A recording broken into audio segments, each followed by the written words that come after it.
Gente, abra sua Bíblia no Evangelho de Lucas, capítulo número 1. Hoje nós veremos do verso 46 ao 56. E o tema, da minha mensagem de hoje é esse que está aí. Magnificat, Deus só nasce em corações humildes. Vamos fazer a leitura. Então, Maria disse: a minha alma engrandece ao Senhor, e o meu espírito exulta em Deus, meu Salvador, porque deu atenção à condição humilde de sua serva. A partir de agora, todas as gerações me chamarão de bem-aventurada, porque o poderoso fez grandes coisas para mim. O seu nome é santo, e a sua misericórdia passa de geração para geração sobre os que o temem. Manifestou poder com o seu braço, dispersou os que eram arrogantes dos pensamentos do coração, derrubou os tronos, os poderosos, e elevou os humildes. Aos famintos encheu de bens, e de mãos vazias mandou embora os ricos. Auxiliou Israel, seu servo, lembrando-se de sua misericórdia para com Abraão e sua descendência para sempre, como prometera aos nossos pais.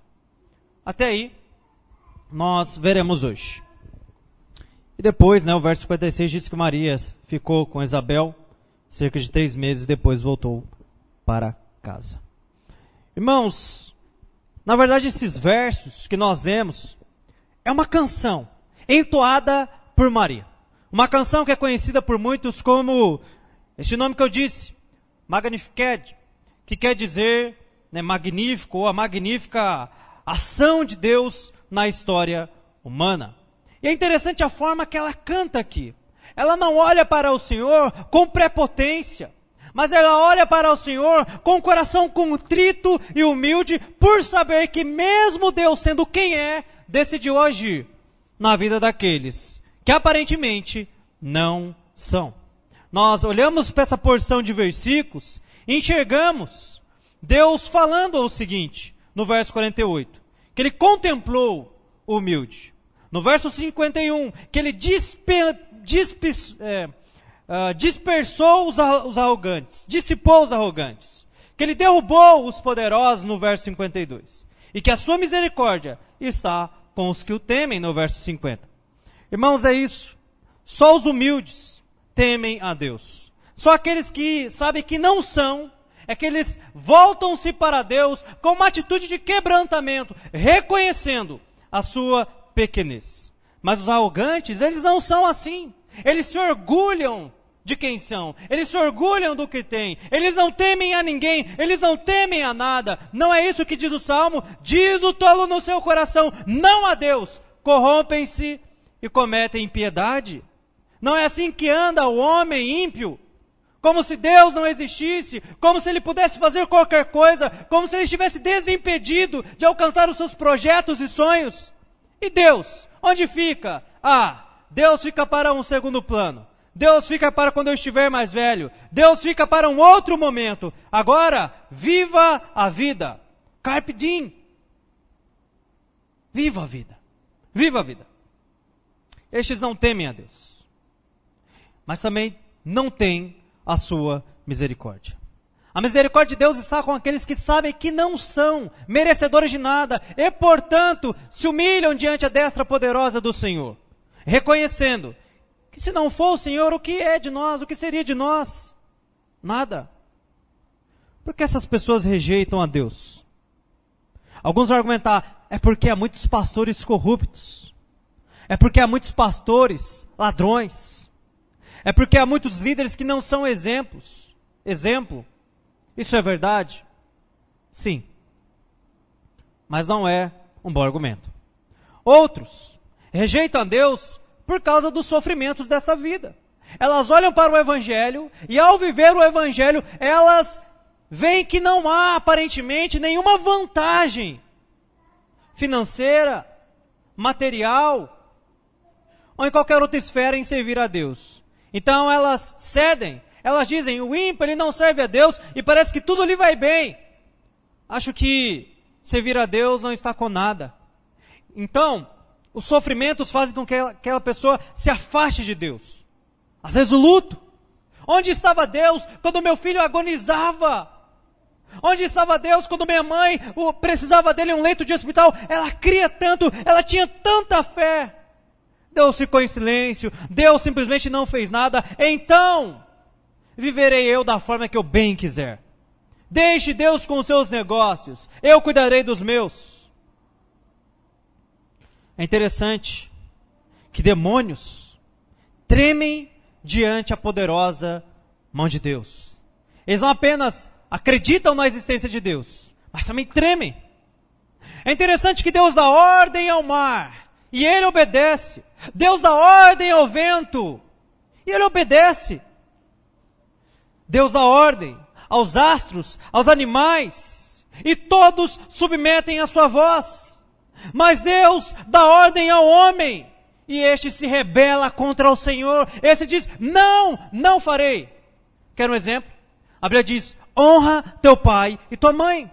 Mas o que nós temos visto em nossos dias são os filhos se levantando contra os seus progenitores, contra aqueles que lhes deram a vida. E isso não apenas entre os ímpios, mas pasmem, até mesmo entre os ditos cristãos.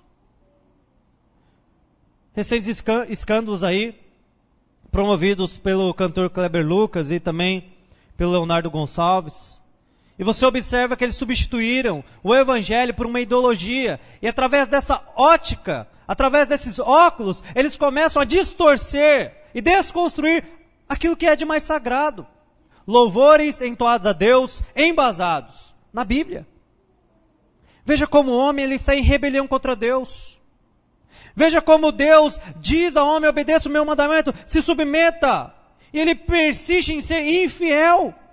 O homem persiste em dizer ante aquele que é poderoso, não farei.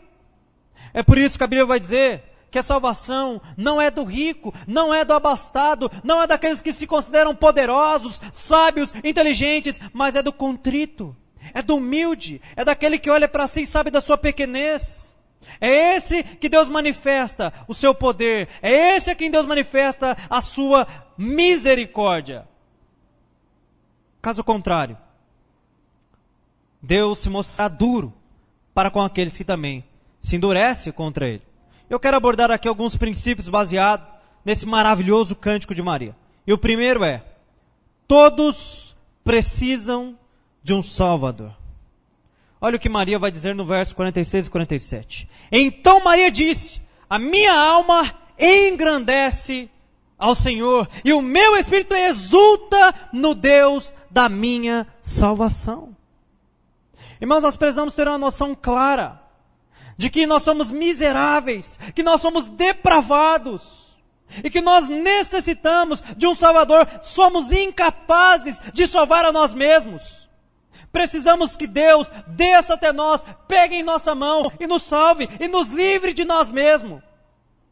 Maria, ela vai dizer isso no verso 47, que o seu filho não era apenas um filho comum gerado por ela, mas era também o seu Salvador. O que será que ela quis dizer com isso? Qual será que é a ideia da palavra salvação? Será que ela apenas está se referindo a um livramento que Israel teria por conta daquela criança que nasceria? Porque muitas vezes essa palavra pode ter esse sentido. Salvação, relacionado ao livramento que Deus dá ao seu povo. Isso aconteceu, por exemplo, lá em 1 Samuel 11:13, onde Saul, ele salva Israel do rei Amonita, Naás, e ele diz, hoje não haverá sangue, hoje não haverá morte, porque Deus operou livramento sobre Israel. Inúmeras vezes o sentido de ser salvo pelo Senhor é esse. Ele me livrou de uma grande tragédia. Ele me livrou de um grande perigo. Ele me livrou do fio da espada. Ele me livrou da morte. Será que é realmente isso que Maria quis dizer aqui? Porque é disso que os católicos vão dizer. É isso que os católicos vão dizer. Não, mas não é a salvação de Maria. Aqui está falando de um livramento que se operou no meio do povo, no meio da nação, no meio de Israel. Não, o sentido aqui é salvação de pecado. Maria está exultando em Deus, porque se manifestou grandiosa luz, boas novas de salvação a ela e a todo o povo de Israel. É por isso que ela está exultando a Deus, porque ela sabe que aquele povo que jazia em trevas, agora veria maravilhosa luz. Afinal, não era isso que o anjo havia dito? Se você vai para um outro evangelho, o evangelho de Mateus, capítulo número 1, verso 21, você vai ver também o anjo dizendo a Maria o seguinte: ele salvará o povo dos pecados deles.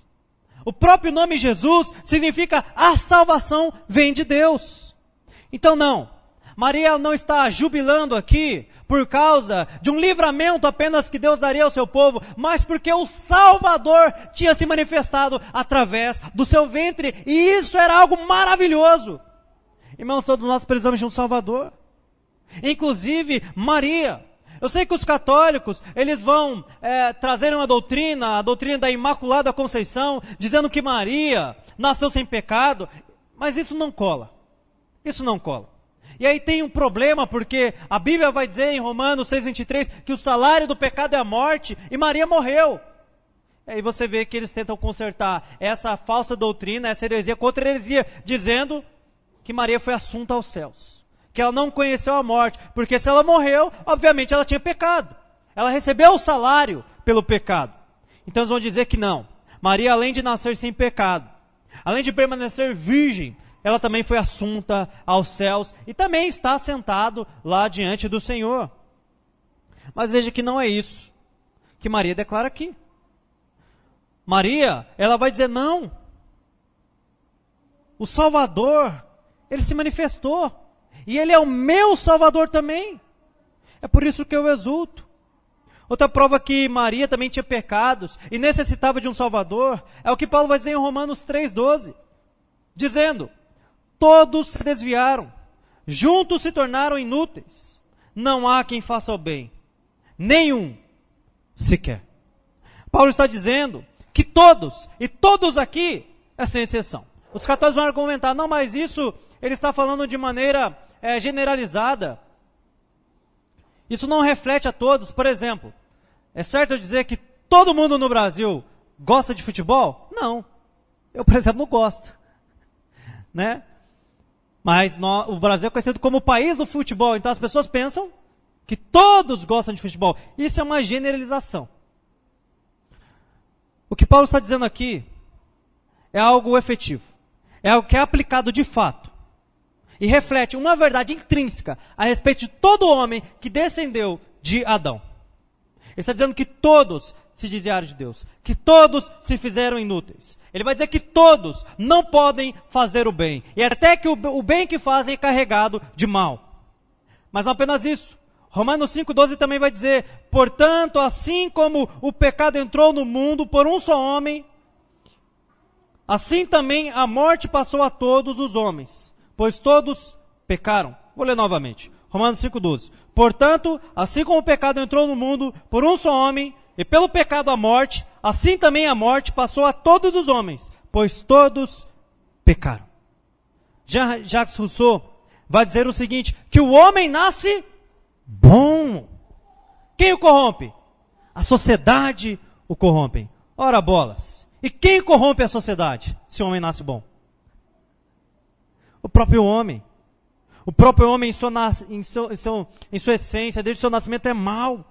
A natureza adâmica ali, é por isso que Paulo está dizendo que todos nós nascemos pecadores, nascemos com a semente do pecado. Não, nós não nos tornamos pecadores, nós somos. Qual é a prova? Nós morremos. Um dia eu e você iremos morrer.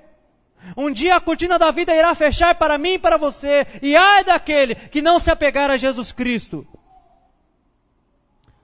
A Bíblia vai dizer que em Apocalipse, João ele tem uma visão celestial, magnífica, a respeito do que aconteceria no mundo vindouro. E ele vê um livro, e a Bíblia vai dizer que ele chorava muito, porque não havia ninguém digno de abrir aquele livro. Veja como Maria não se apresentou ali. Veja como Abraão não se apresentou para abrir aquele livro. Nem o homem segundo o coração de Deus, Davi. E é por isso que ele soluçava de tanto chorar. É por isso que ele caiu em uma crise. de lágrimas. Mas então, de repente, Jesus Cristo homem entra naquele lugar, pega aquele livro e abre os selos. E por quê? Porque ele sim é digno. Porque nele sim é salvação. Porque ele sim foi perfeito. Porque nele não houve dolo. Porque nele não houve pecado. Mas não foi assim com Maria. Maria, como qualquer homem, viveu, reproduziu e morreu.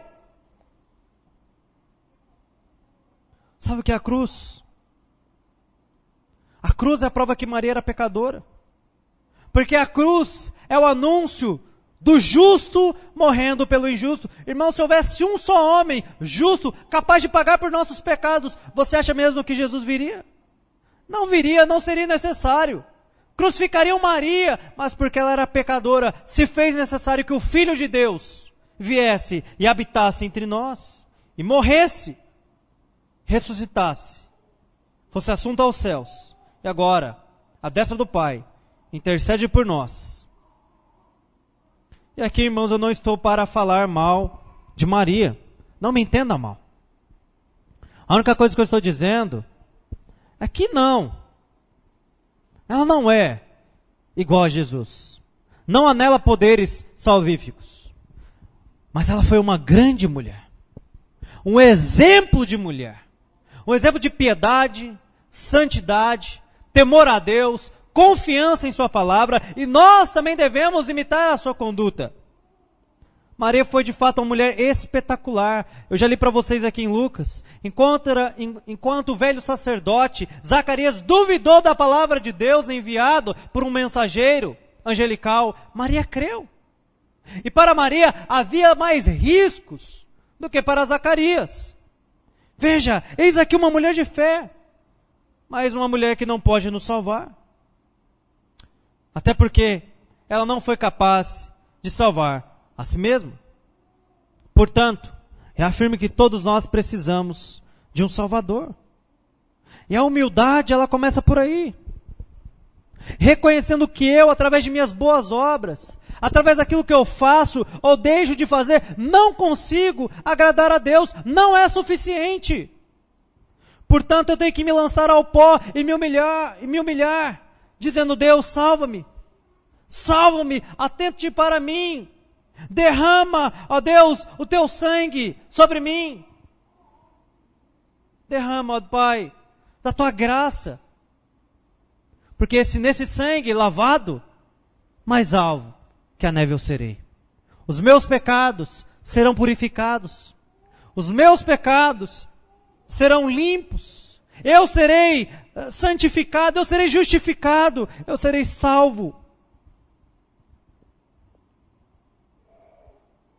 Pastor, mas eu tenho um conhecido que, olha, nem crente consegue superar o testemunho dele. É perfeito.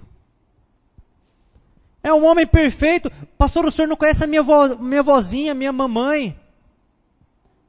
É uma mulher exemplar, eu nunca vi ela fazer mal a uma mosca. Não? Mas você o conhece? Conheço. Ah, você conhece o coração dessa pessoa? Se você dizer que você conhece, você está mentindo. Porque nem nós mesmos podemos compreender o nosso próprio coração. Mas a Bíblia vai dizer que Deus, ele esquadrilha o coração do homem e o conhece por completo. E o pecado não é apenas um ato, ainda que essa pessoa conseguisse viver de maneira perfeita, o pecado também são as motivações erradas que passam no nosso interior. Disso também nós prestaremos conta se não nos arrependermos. Então não há justificativa. Se até Maria, irmãos, Paulo, Abraão, Davi anunciaram que precisavam de Jesus Cristo para serem salvos, porque comigo, com você, com qualquer outra pessoa seria diferente? Não é. Portanto, a verdadeira fé começa quando nós percebemos que nós somos indignos do céu, que nós merecemos mesmo o inferno, que na verdade nós não merecemos coisa alguma, mas por causa de Jesus Cristo nos foi dado a salvação e muitas outras coisas. Nós podemos nos relacionar com Deus, nós podemos nos dirigir a Deus em nome de Jesus. Eu sei que às vezes você não compreende, né?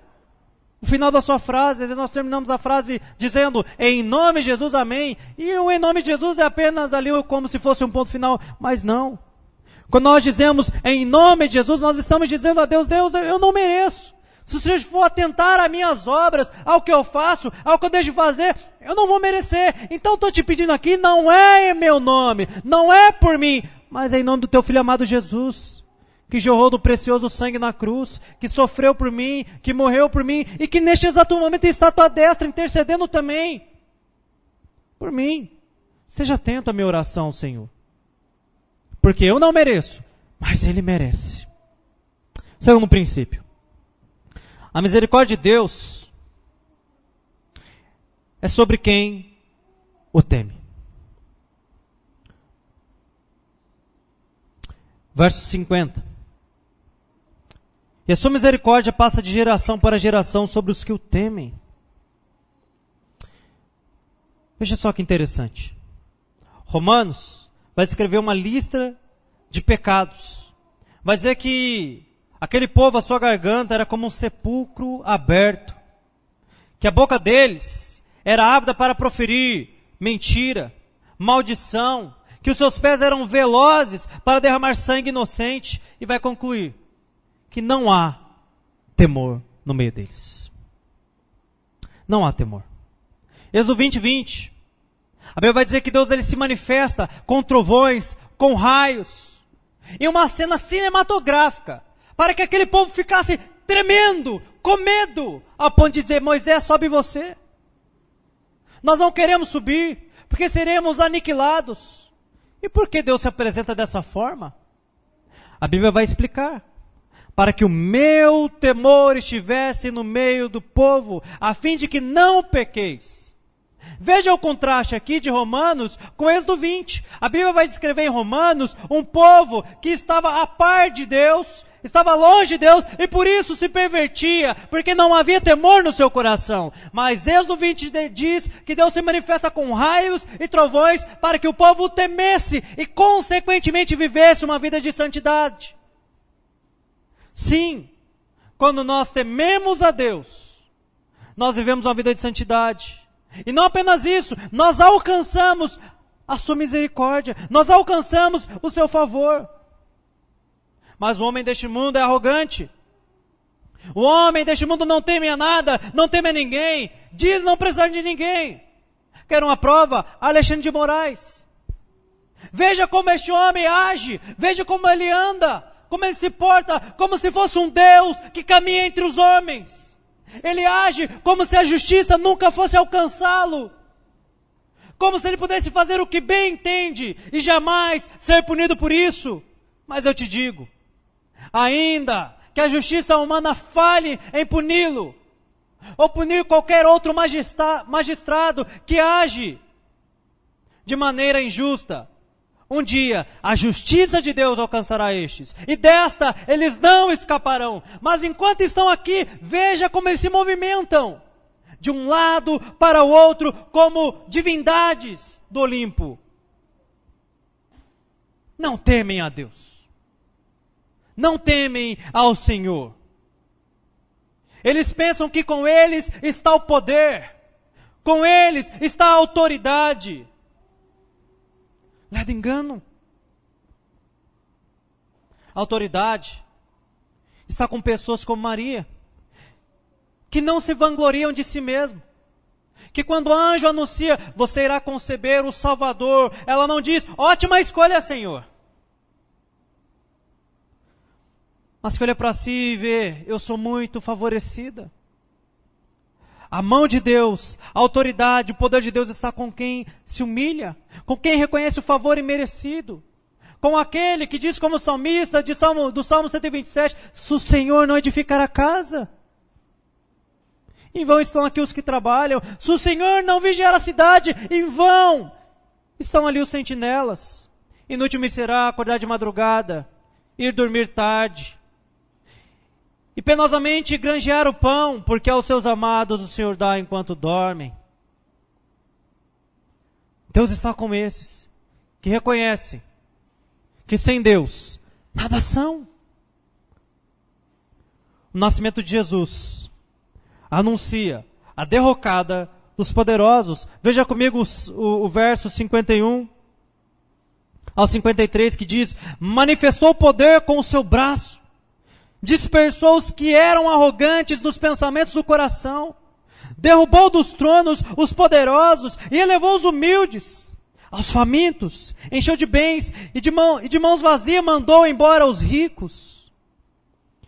Veja, irmãos, que ela dá a sentença que Jesus mais para frente vai dar, dizendo que os orgulhosos, os arrogantes, os prepotentes, estes serão os humilhados, mas os humildes, estes serão exaltados. Não entenda mal, essa exaltação não se trata de algo que receberemos aqui, mas de estarmos naquele grande dia recebendo a boca do Senhor, testemunho dele. Isso é a glória para um cristão. Veja o que o texto vai dizer, que Deus dispersou os arrogantes, que derribou aqueles que arrotavam prepotência e os despediu de mãos vazias. Mas veja o que fala sobre os humildes, que Deus encheu de bens os famintos. Mas espera aí, pensa comigo. Ao receber essa notícia, irmãos, Herodes continuou a reinar em seu trono. Herodes não foi destituído como imperador daquela nação. Pelo contrário, quando Jesus nasce, ele dá uma ordem para que se mate todos os bebês de 2 anos para baixo. Peraí, ao receber essa notícia, e ao nascer Jesus, aparentemente ao contrário do que Maria declara aqui, ela não saiu com o bolso cheio de dinheiro. Pelo contrário, a sua hospedagem foi um lugar onde bichos comiam. Então o que será que Maria está querendo dizer aqui? Ora, o que ela está dizendo é que ainda que esses homens malignos estejam em poder, em posição de poder, de autoridade, na verdade, eles não determinam coisa alguma. Maria provavelmente está lembrando aqui da história de Israel, que muitas vezes chegou quase à extinção. Lembra? Foi escravo do Egito por centenas de anos, quase 400. Foi escravo dos babilônicos por 70 anos. Neste exato momento, estava sob o tacão do Império Romano. Mas, este povo, pequeno, sem significância, estava ali. E onde estavam os jardins gloriosos, suspensos dos babilônicos? Só se há registro através de ruínas, através de escritos. Onde está, irmãos, o grande império faraônico? Onde está o Coliseu romano? Destruído. Mas nós estamos aqui. O povo de Deus permaneceu. Eu estou aqui nessa noite pregando boas novas a você. Boas novas que foram dadas a Maria. Veja como Deus dispersou os arrogantes e derribou do poder os poderosos. Não, o poder não está na mão desses homens. Eles são apenas marionetes. A Bíblia vai dizer que o coração do homem ímpio é como um rio que Deus o guia para onde Ele quer. Portanto, Maria sabia que poderosos não eram aqueles homens, mas sim o que havia se manifestado nela, pois a virgem daria à luz. Eles continuavam lá, assentados em seus tronos, no poder, mas ela sabia que eles não apitavam nada, que Deus estava no controle de todas as coisas, que Deus, a seu momento, os despediria sem qualquer despojo, de bolsos vazios. Isso não é verdade? Irmãos, Maria ela entende que tudo que aqueles homens malignos possuem é dinheiro.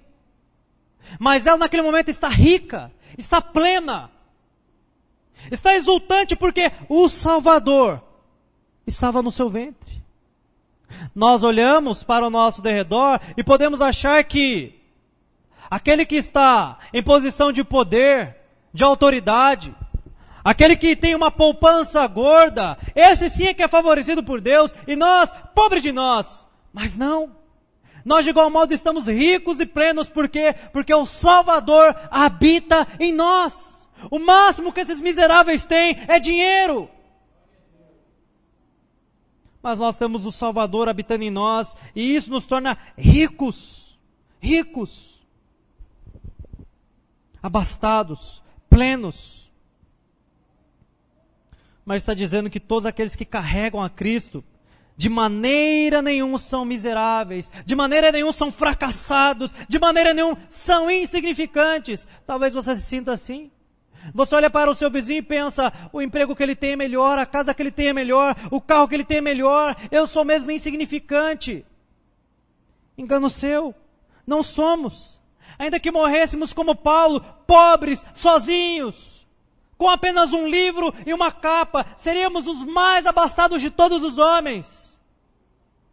Porque, como já diz o adágio, o muito sem Deus é nada, mas um pouco com Deus é muito, e nós o temos. Todos aqueles que, no mesmo Espírito de Maria, entendem isso, podem também exultar no Deus da sua salvação e engrandecê-lo. Podem adorá-lo e louvá-lo por aquilo que ele tem operado em nossas vidas. Logo, irmãos, como é que eu posso ser pobre? Se o Salvador habita em mim, se eu tenho o Espírito Santo habitando em mim, como eu posso ser miserável? Se o que é de mais precioso na face do universo residiu em alguém como eu e você. Irmãos, por isso, ao ser tentada a se achar assim, lembre-se de Maria. Ela levava Cristo no ventre, por isso ela estava aqui, plena. Nós também carregamos o Espírito Santo, e por isso podemos viver dessa forma. Ela não diz que os poderosos vão cair, não. Eles já estão caídos. Diante de Deus eles são nada, menos que nada. E no juízo final, eles saberão da queda deles. A diferença é que nós já sabemos que essa é a condição deles. A maior riqueza que pode existir na face do universo, irmãos, não são viagens afins, não é uma poupança com dígitos que mais parecem o número de telefone, não é poder comer o que quer todo dia, é saber que nós temos Cristo. Isso sim é riqueza. Pilatos talvez dormisse na melhor cama, mas ele não tinha paz. E quanto desses ímpios poderosos também são assim? Eles deitam, tem a cama mais cara, o melhor cobertor, a melhor casa, mas não tem paz para dormir. E por quê? Porque a Bíblia é categórica ao afirmar, para os perversos, diz meu Deus, não há paz. O seu lençol seria curto, a sua cama seria curta. Mas nós, mesmo em nossa condição simples, podemos recostar o nosso travesseiro e dormir o sono dos justos. É o que diz o salmista, em paz me deito e logo pego no sono. Sim, só pode dormir em paz aquele que sabe que também está em paz com Deus. O ímpio, ele sabe que não está em paz com Deus, e é por isso que há uma inquietude em seu interior. Terceiro princípio, o Messias é para os fracos. Veja comigo o verso 54 e 55. Auxiliou Israel, seu servo, lembrando-se da sua misericórdia para com Abraão e sua descendência para sempre, como prometera aos nossos pais. Irmãos, foi profetizado a Abraão e aos patriarcas que deles sairia um Salvador. E aqui em Maria está declarado o cumprimento daquela profecia tão esperada. Eu não sei quem eu ouvi esses dias, falando sobre a pregação moderna que diz o seguinte: não! Deus não vai me deixar morrer sem ver as promessas se cumprirem em minha vida. Porque Deus tem propósito para mim. Porque eu vim a essa terra e Deus vai fazer algo grandioso através da minha vida. Não, eu não vou partir dessa para outra sem ver os planos de Deus se cumprirem. Será? Não é isso que eu vejo quando eu vou para as Escrituras. Abraão não viu. Hebreus 10 na galeria da fé, está ali vários homens que morreram sem terem visto a promessa se cumprir, mas criam naquele que havia prometido. Mas é por isso que nós podemos confiar em Deus. Quantas centenas de anos se passaram, e aqui Maria estava agora se cumprindo aquilo que Deus havia prometido aos pais de Israel, aos patriarcas, a Abraão, quando lhe chamou de Ur dos Caldeus. Por isso, o cântico de Maria é uma verdadeira confissão da esperança de Israel, a vinda de um Messias, a vinda de um Salvador, a vinda daquele que nos salvaria de nossos pecados. Jesus, irmão, se manifestar entre nós, o Messias vir, é a proclamação clara de que eu e você não podemos nos salvar. Como eu disse, o ímpio ele pensa que não precisa de um Salvador, ele está muito confortável com a vida que leva, então ele pensa, eu não preciso que ninguém me ajude. Eu sou uma boa pessoa e com essas minhas obras herdarei também o céu. Religião é para fracos, dizem eles. E sabe de uma coisa? Eles estão certos. Religião é para fracos. Oração, ir à igreja, é para fracos. Nós somos fracos. Nós já entendemos a nossa pequenez. E é por isso que nós estamos aqui. Porque nós já reconhecemos a nossa fraqueza, a nossa necessidade de auxílio. Assim como Maria. É por isso que nós cremos em Jesus Cristo. Maria, irmãos, ela sabia bem o que era fragilidade, afinal. Primeiro, ela era uma mulher judia, pobre. O seu marido era um carpinteiro, não havia glamour nisso, era algo comum. Morava em uma região insignificante. Ela não poderia lutar contra o Império Romano. Ou seja, ela sabia que somente por um milagre poderia se manifestar salvação. Pois ela em si mesma não significava absolutamente nada. Ela não tinha influência social, ela não tinha influência política, ela não tinha poder aquisitivo.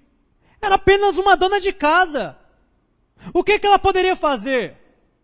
Apenas uma coisa: reconhecer a sua fraqueza e se debruçar diante daquele que sim poderia salvar a ela e ao seu povo. E foi isso que ela fez. E viu as promessas se cumprirem em sua vida. É interessante hoje a nossa juventude, não é? A gente se acha tão forte, tão saudável, tão poderoso, e somos tentados a pensar que podemos qualquer coisa. Afinal, qual foi a última vez que você, jovem, precisou ir ao médico? E ainda que tenha precisado, você se recupera rápido. Sabe, pessoas de idade, elas já passaram por todas essas etapas. Elas são frágeis, como Maria. Elas reconhecem, elas já aprenderam, elas já entenderam que elas não podem tudo que elas quiserem. Mas o jovem não é assim. Ele acha que pode conquistar o mundo e que nada está fora do seu alcance. Não apenas os jovens, mas aquele que possui algum dinheiro. Onde nós estávamos num pequeno grupo, e os irmãos estavam falando exatamente sobre isso. Mas aquela pessoa que tem muito dinheiro, é por isso que a Bíblia diz, é mais fácil um camelo passar no fundo de uma agulha do que um rico entrar no céu. E por quê? Porque a confiança dele está naquilo. Irmãos, ele não precisa todo dia levantar de manhã cedo e dizer: Pai nosso, dai-nos o pão de hoje. Não precisa, ele escolhe o que ele vai comer. Quer saber, hoje eu vou comer do outro lado do mundo. Ele pega um avião e vai, ele está desimpedido. Ele confia nos seus bens, no seu poder aquisitivo. Ele vai e vem, ele tem à disposição os melhores médicos. Ele tem influência. É uma tentação. Para que Deus? Eu posso ter tudo o que eu quero em um estalar de dedos. Isso é besteira. Isso é coisa para gente iludida, gente frustrada. Lá na sua empresa, se você tem alguma posição de autoridade, ou se você é dono de uma empresa, você também é tentado a isso. A se enxergar de maneira altiva. Olha esses funcionários. Se não for eu, eles não levam o pão para casa. E você então pode ser tentado a se elevar à posição de Deus, a querer tirá-lo do trono, a sentar-se ali e começar a determinar sobre a vida das pessoas. Está vendo como o tempo todo nós somos tentados a achar que nós somos alguma coisa? Que nós podemos alguma coisa? Principalmente se nós gozamos de uma posição mais favorável aqui. Mas, irmãos, o Salvador, ele é para os fracos. Lembra o que dito por Jesus? Não, os sãos não precisam de médicos, mas sim o doente. Aquele necessitado. Esses sim precisam. Mas a Bíblia, irmãos, afirma que todos são fracos. Só uma diferença entre as pessoas. Aqueles que já reconheceram a sua fraqueza e se lançaram diante do Salvador Jesus Cristo. E aqueles que ainda persistem e se manterem duros, com a cerviz dura. Aqueles que não se dobram. Nós não somos desses. Nós já reconhecemos que somos fracos e que nós precisamos do Senhor. Mas eu quero te lembrar uma coisa nessa noite.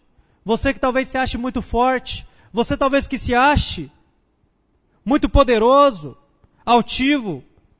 Lembra de Nabucodonosor? Ele olhou para os seus reinos e se exaltou entre ele. Olha o que eu construí, olha o que eu conquistei. E sabe o que Deus fez com ele? O botou para pastar como se fosse um animal. Lembra de Herodes? Ele se coloca diante de uma plateia e faz um pronunciamento e as pessoas dizem: isso não é a voz de um homem, é a voz de um Deus. E ele diz: amém. Em seguida um anjo lhe fere e ele morre e é devorado por vermes. Lembra de Pilatos diante de Jesus? Não sabes que tem o poder para te salvar, para te livrar? E o que Jesus responde? Nenhum poder teria, nenhuma autoridade teria, se não viesse de meu Pai. Só existem dois tipos de gente, dois tipos de pessoas. Aquelas que já reconheceram que precisam de Deus, e aquelas que ainda persistem em continuar quebrando a cara, em continuar descobrindo que não, nós não somos tudo isso que nós pensamos. E talvez quando descobrirem, seja tarde demais. Portanto, nos rendamos ao Senhor nessa noite. Veja, por exemplo, uma pessoa acamada. Você que é jovem, né? Você acha que pode tudo, como eu já disse? Você não depende de ninguém, você vai e vem. Você se sente espetacular. Você é individualista. Mas veja alguém que tem uma condição de enfermidade, acamada. Tem como ela fazer isso? Não me limpa não, ela está acamada. Não, eu não quero comida na boca.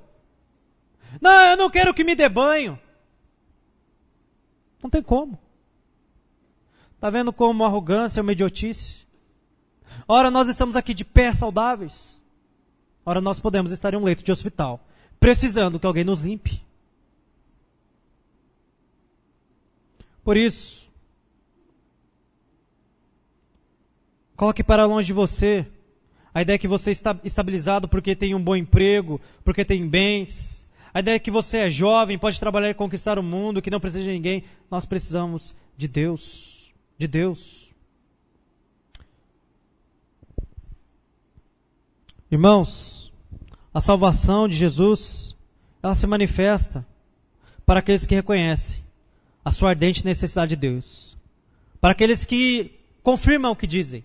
Religião para os fracos. Eles falam, eu sei. É por isso que eu estou ali. Quarto e último princípio.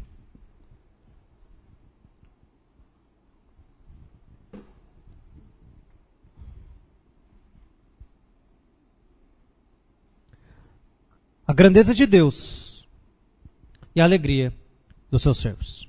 Leia comigo mais uma vez, na sua Bíblia, Lucas, a partir do capítulo número 1, a partir do verso 46 ao 49. Que diz assim: Então Maria disse, a minha alma engrandece ao Senhor, e o meu espírito exulta em Deus, meu Salvador, porque deu atenção à condição humilde de sua serva. A partir de agora, todas as gerações me chamarão bem-aventurada, porque o poderoso fez grandes coisas para mim. O seu nome é santo. Irmãos, veja que Maria, ela não se engrandece, mas ela engrandece ao Senhor. Ela vai dizer que por causa da bondade de Deus, agora, todas as nações, as gerações futuras olhariam para ela e diriam, esta mulher é feliz. Esta mulher é bem-aventurada. E por quê? Porque o braço forte do poderoso se manifestou favorável a ela. Irmãos, essas duas frases que ela vai dizer aqui, a exultação a Deus, o seu Salvador, ela tem tudo a ver com a alegria que rege os servos do Senhor. Quando nós entendemos que Deus, Ele foi favorável a nós em nos salvar, nós não teremos motivo para não andarmos alegres. Nós agradeceremos ao Senhor no dia bom, mas também no dia ruim. Lembra de Abacuque? Ele tem a visão de que Israel seria destruído, mas aonde ele encontrou alegria? No Deus da sua salvação, não é isso que ele declara? Ainda que a figueira não floresça, ainda que a videira não dê o seu fruto, ainda que o produto da oliveira minta e que os animais sejam arrebatados do aprisco, e que não haja alimento no campo, todavia eu me alegrarei no Deus da minha salvação. Aqueles que entenderam que Maria entendeu aqui, eles não têm motivos para viverem felizes, eles encontraram satisfação e satisfação plena, não como o mundo oferece. Você já viu como é o ímpio? Ele pula de casamento em casamento e tentando encontrar felicidade, de casa em casa, de lugar em lugar. Ele está todo o tempo tentando preencher o vazio que é dentro de si. E por quê? Porque não há alegria plena, porque a alegria não é uma coisa, alegria é uma pessoa e se chama Jesus Cristo. Somente quando nós reconhecemos a grandeza de Deus, somente quando nós entendemos a salvação que nos foi alcançada, esse vazio que é no nosso interior será preenchido, como diz Agostinho. Tu nos criaste para ti, e o nosso coração não encontra repouso até que descanse em ti. Nós fomos criados para o Senhor. É por isso que no coração do homem há um abismo, há um buraco que é do tamanho de Deus. A verdadeira felicidade está em encontrar o Senhor. E sabe como esse encontro acontece? Somente de joelhos. Somente com uma atitude de humildade, quebrantamento. Sabe uma coisa que eu nunca vi durante esse período que estou na igreja, há um bom tempo aí, mais de 10 anos. Eu nunca vi alguém, por exemplo, em sua casa orar por salvação. Deus me salva! Não. Qual foi o momento que você buscou a Deus, por exemplo? Foi quando você estava no auge? Quando tudo estava indo bem? Tudo dando certo? Não, não foi nesse momento. Às vezes você clamou a Deus desesperadamente diante de uma enfermidade, diante de uma doença. Você foi para a igreja quando sua mulher estava indo embora de casa. Você foi clamar a Deus, Deus tem misericórdia. Quando você caiu em um leito de hospital, quando você perdeu o seu emprego, que era o que te dava estabilidade, e agora você está urrando, então é nesse momento onde você se rasteja até Deus e diz, tem misericórdia, salva-me. Há um ditado que diz, não é? Se não vem pelo amor, vem pela dor. Não. Todos nós só vamos até Deus pela dor. Porque quando tudo está bem, nem sequer nos lembramos de Deus. É por isso que Eclesiastes vai dizer, melhor ir à casa onde há luto, porque ali contemplamos o fim de todos os homens. Ali, diante daquele corpo frio e estirado, toda a arrogância cai. Ali nós entendemos que nós não podemos fazer o que nós quisermos. E que a vida é um sopro. É como a neblina que hoje existe e amanhã não. É no momento de miséria, de desgraça, que somos levados a uma percepção correta das coisas e nos prostramos.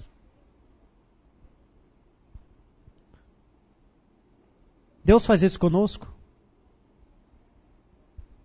Deus, Ele vai dizer que deixou o povo ter fome. Para quê? Para que eles se humilhassem. Para que eles soubessem quem é Deus.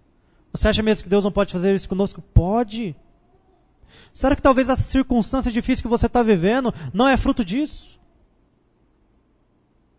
De você não se humilhar. De você estar confiando demais na força do seu braço, no seu intelecto, na sua inteligência. Quanto tempo dura o deserto? Ora, o tanto de tempo que você aguentar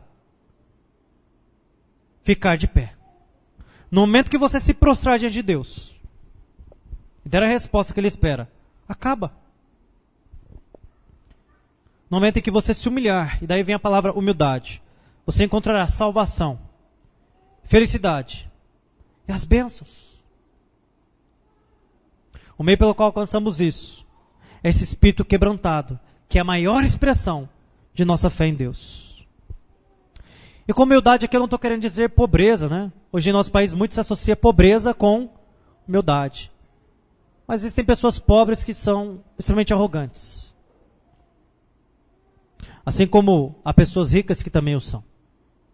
E há pessoas ricas que são extremamente humildes. Assim como há pessoas pobres que também o são. Porque humildade não está relacionado à sua condição financeira, mas é uma virtude. Uma virtude que é gerada pelo próprio Deus, através da adversidade. Já estou caminhando para o final, mas eu quero te contar uma ilustração. Certa vez, um jumentinho chega extremamente alegre para a mãe dele e diz, mamãe, mamãe, você não vai saber o que aconteceu comigo. Ela diz, o que aconteceu, meu filho? Eu entrei na cidade e as pessoas me aplaudiram, as pessoas colocaram folhas, fizeram um tapete para que eu pudesse passar, as pessoas cantaram a mim. E a mãe do jumentinho achou estranho aquela situação, né? Falou, mas tinha alguém com você? Tinha sim, tinha um homem montado nas minhas costas. Meu filho, então tá bom, você vai voltar lá amanhã. E veja como eles se tratarão. E o jumentinho todo saltitante. Ele fala, tá bom, mamãe, amanhã eu vou voltar lá. Eu tenho certeza que será a mesma coisa. E ele volta no outro dia.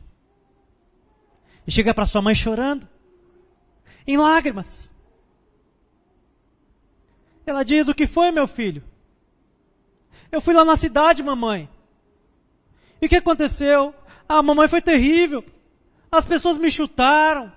Me tangeram, me bateram com cipó, me amarraram. Eu não sei o que aconteceu, mamãe. Você pode me explicar? Ela, sim.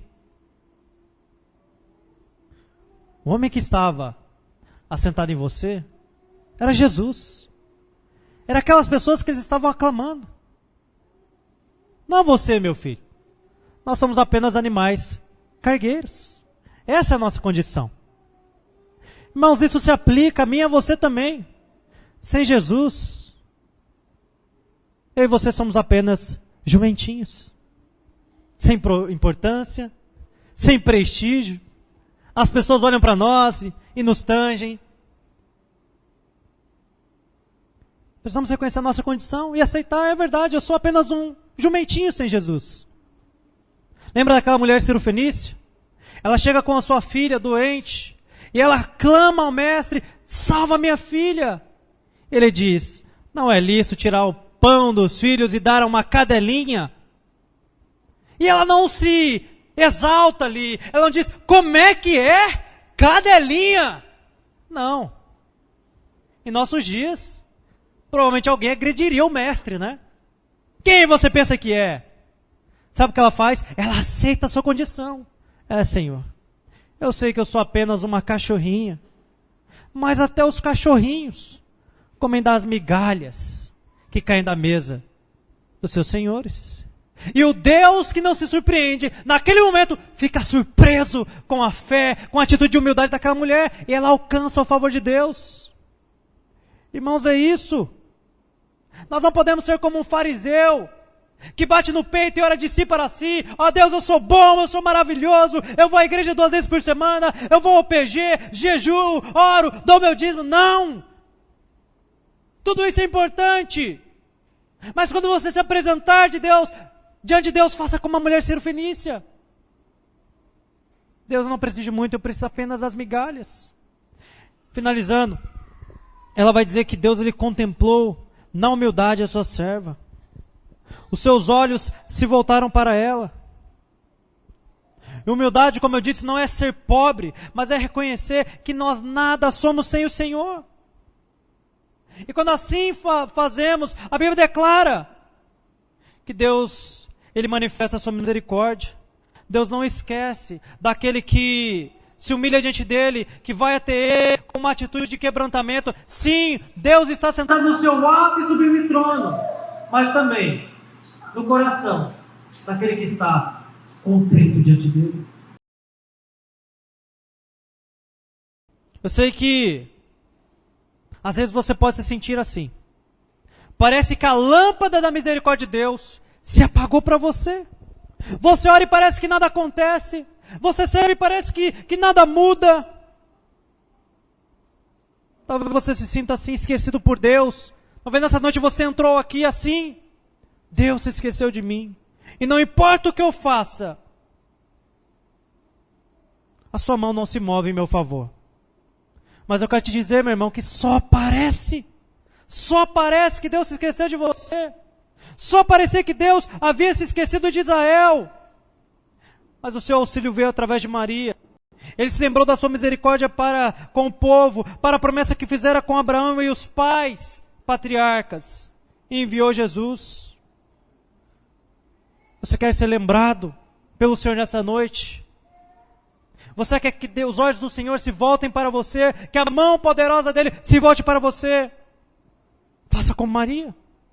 Se humilhe. Faça como aquela mulher cirofenícia. Se humilhe.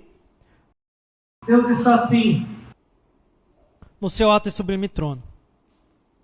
Ele está à destra do Pai Todo-Poderoso, onde o dia todo o joelho se dobrará e toda língua confessará que Jesus Cristo é o Senhor. Jesus, há quase 2000 anos, nasceu no ventre de Maria, e ela exultou e se alegrou no Deus da salvação. Mas, meu querido irmão, minha querida irmã, Jesus ele continua a nascer no coração daqueles que são humildes. Você crê? Vamos ficar de pé e orar a Deus.